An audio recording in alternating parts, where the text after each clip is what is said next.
possiamo smettere con la pressione?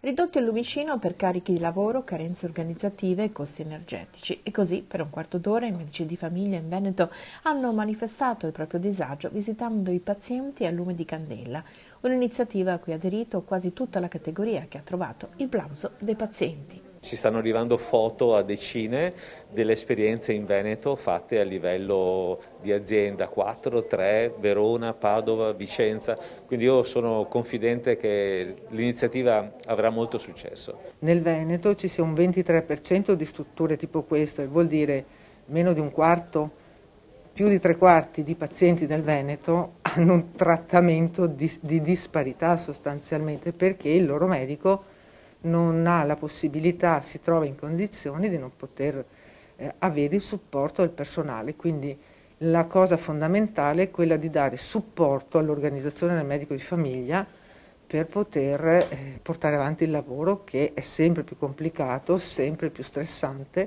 proprio perché mancanza di medici e quant'altro, che è sotto l'occhio di tutti praticamente, crea sempre una maggiore difficoltà tutti i giorni praticamente. Quindi organizzazione è la parola fondamentale. Se non si organizza con personale, non so dove si andrà a finire.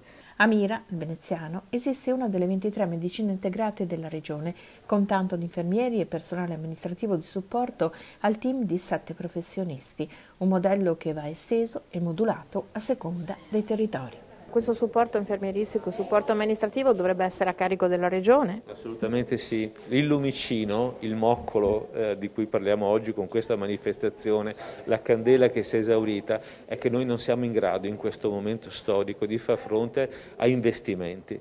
Ed credo che sia scandaloso il pensare che un medico di famiglia, considerato una figura prestigiosa fino a poco tempo fa, sia dal punto di vista sociale sia dal punto di vista economico, non possa investire per avere già di suo autonomamente il personale. Noi non siamo assolutamente in grado di fare ulteriori investimenti in questo momento.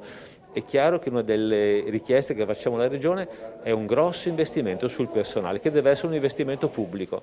Che tipo di risposte state avendo? Vedremo. Noi stiamo aspettando nelle prossime ore la proposta della Regione rispetto all'incontro di lunedì. Abbiamo già consegnato al Presidente Zaia, all'assessore Lazzarin, la nostra proposta di evoluzione del modello. Avete altre iniziative di questo genere in programma? Sì, noi abbiamo altre iniziative già nel cassetto, spero che quel cassetto rimanga chiuso, perché io sto aspettando nei prossimi giorni la risposta della mia Regione rispetto al primo incontro del lunedì scorso.